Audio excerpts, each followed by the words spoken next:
Welcome to today's edition of the Anaglyph Jukebox. You never know what you'll find on the old jukebox. Let's press B31. Okay, we've got Paul Chadwick's Salimba in 3D. If you've been paying attention, you'll know the Anaglyph Jukebox loves those 3D jungle girls. Sheena, Queen of the Jungle, was the first and arguably the best. But an early project by comics creator Paul Chadwick, in fact, his first commercial comic work, was a 2-issue 3D series written by animation writer Steve Perry called Salimba and published in August and September of 1986. Both issues and covers were penciled by Chadwick, inked by Tom Palmer and Bruce Patterson, and lettered by Bill Spicer. The front and back covers of each issue together form one panoramic image. Salimba was originally supposed to appear as 10-page installments in an anthology called Pacific Presents. Before ink could hit paper, Pacific Comics went out of business. Its former publisher, Steve Shanes, started a new imprint called Blackthorn Publishing that would go on to print many 3D comics in the 1980s. Most of Blackthorn's conversions, like the one for Salimba, were done by the late, great Ray Zone. You are missed, Ray. So, Salimba is a curious combination, an original story and a one-off, multi-issue 3D comic.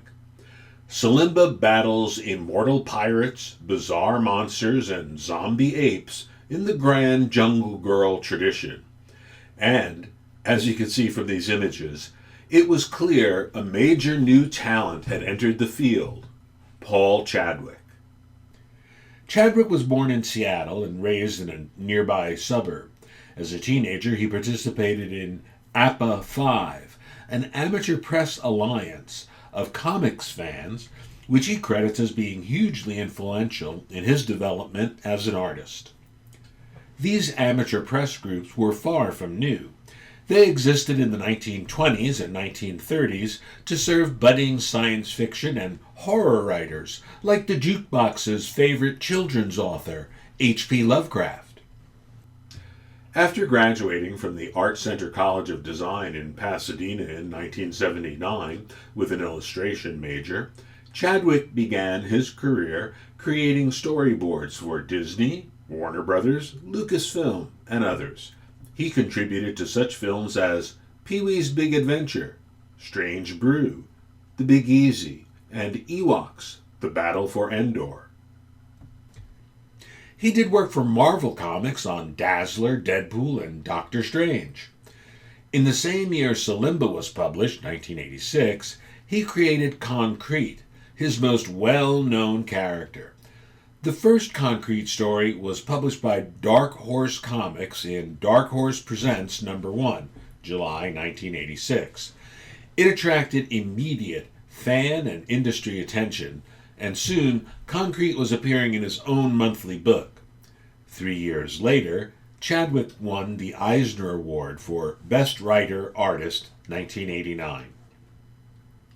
Concrete is actually political speechwriter Ron Lithgow, whose brain had been transplanted by aliens into a hulking artificial body when he came across them on a camping trip.